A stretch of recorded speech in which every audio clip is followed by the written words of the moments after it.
Hi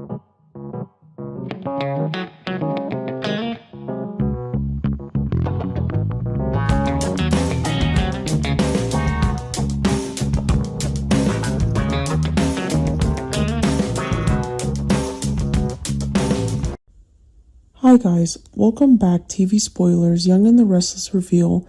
A dramatic deal unfolds as Kane decides to swap companies with Victor to secure the safety of Lily and his children. Tense escalates when Kane, Ashby, and Phyllis Summers successfully take control of Newman Enterprises, enraging Victor Newman. In retaliation, Victor devised a ruthless plan.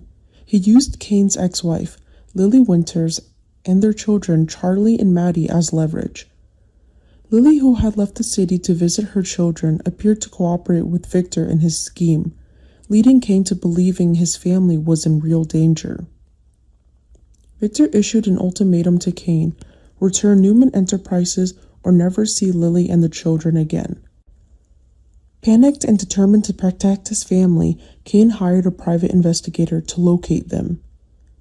Kane walked in with the posture of a man who had recently seized something enormous, yet that victory carried no pride. Only a thin film of tension stretched across his skin, as if a single touch could tear it open.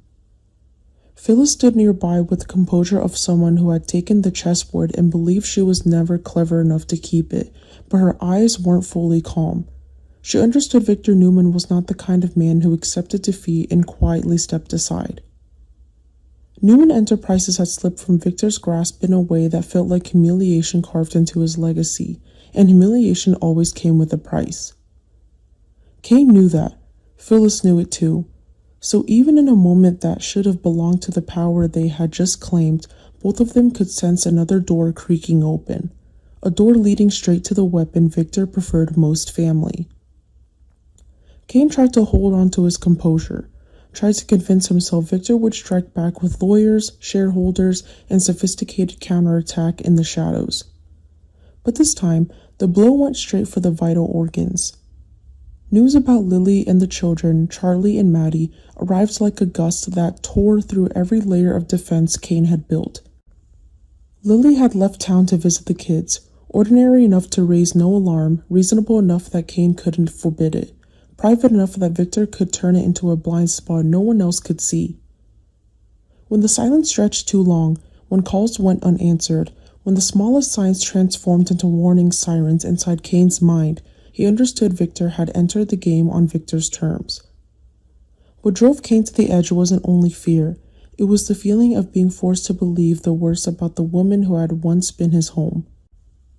Lily seemed to be cooperating with Victor, and that single word seemed burrowed into Kane like a splinter.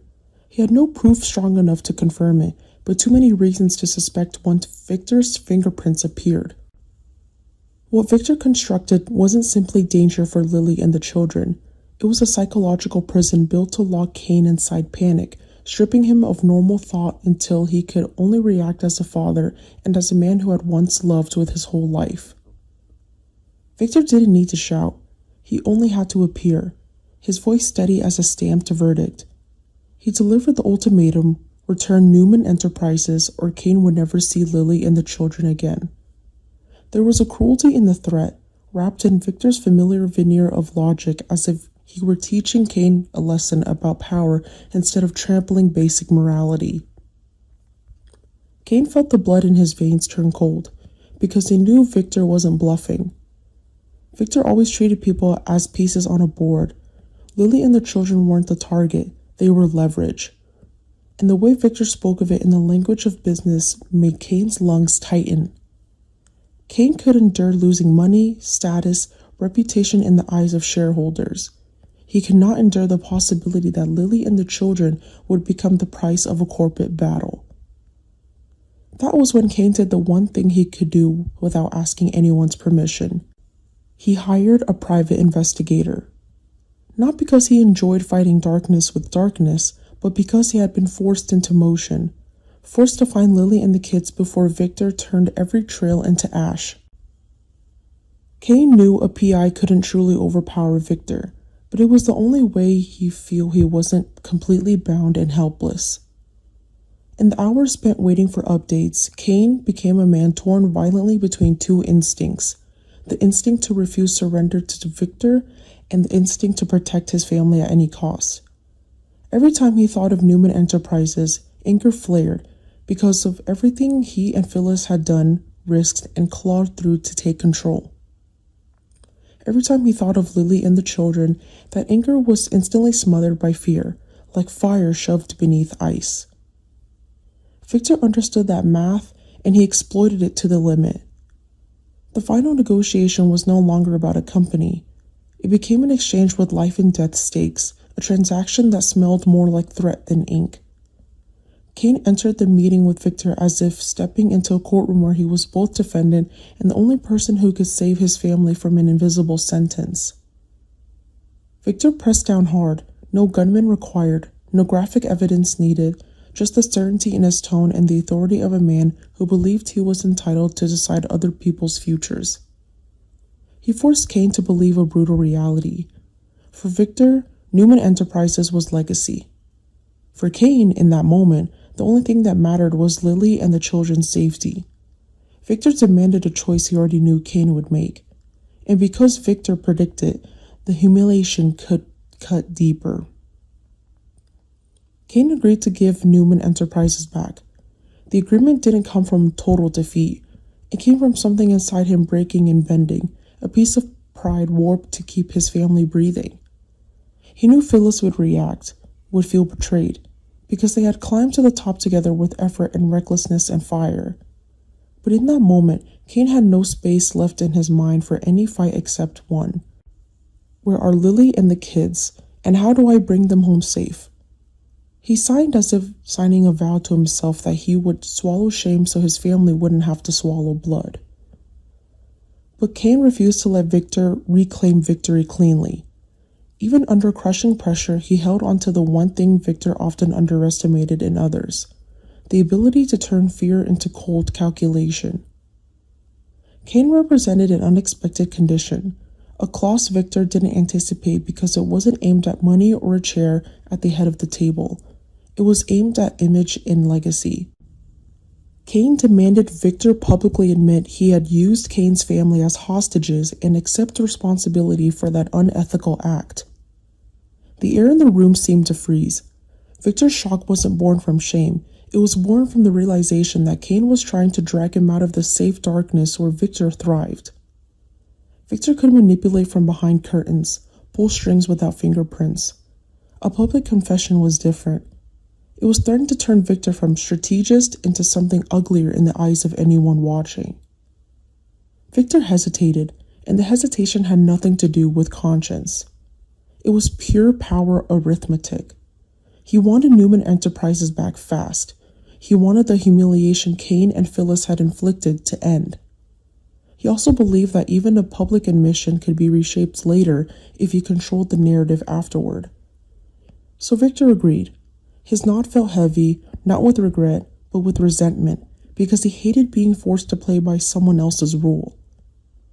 When Victor began reading the confession out loud, the room seemed to lose the city's background noise far below. Every word he was forced to say sliced into the myth he had built around himself.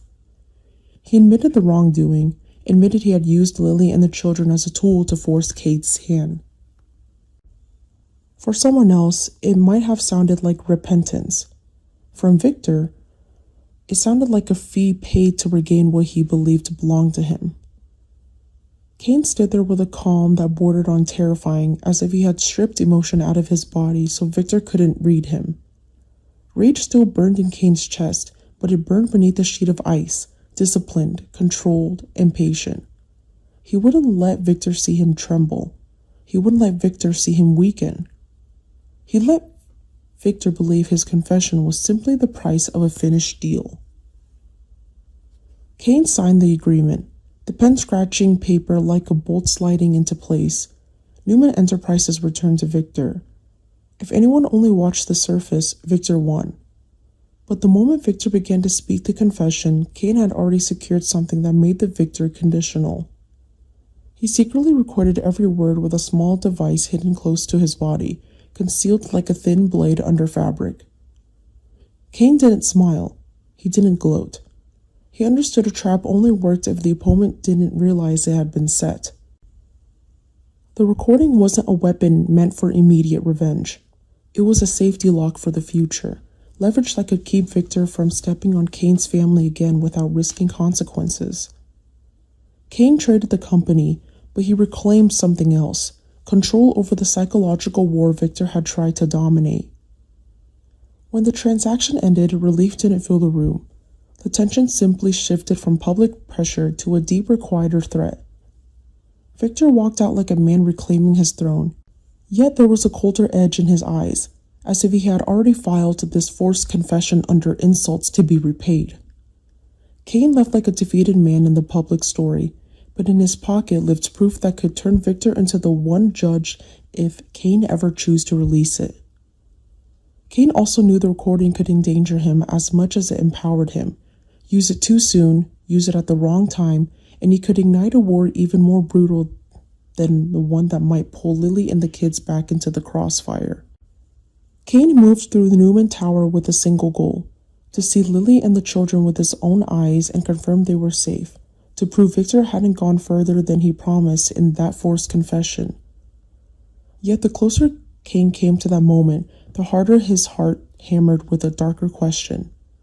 If Lily truly had cooperated with Victor in some way, not from coercion, but for reasons of her own, what would Kane do with that truth? He had traded Newman Enterprises to save his family, but if his family no longer stood on the same side of the line, what exactly had he saved? And just when Kane believed the ugliest deal of his life was finally done, his phone vibrated with a short message from the private investigator. One line that turned Kane's blood to ice, because it suggested that the children's location did not match what Victor had promised at all. And Kane understood immediately that this transaction was only the opening move of something much bigger and much more dangerous, still waiting to strike.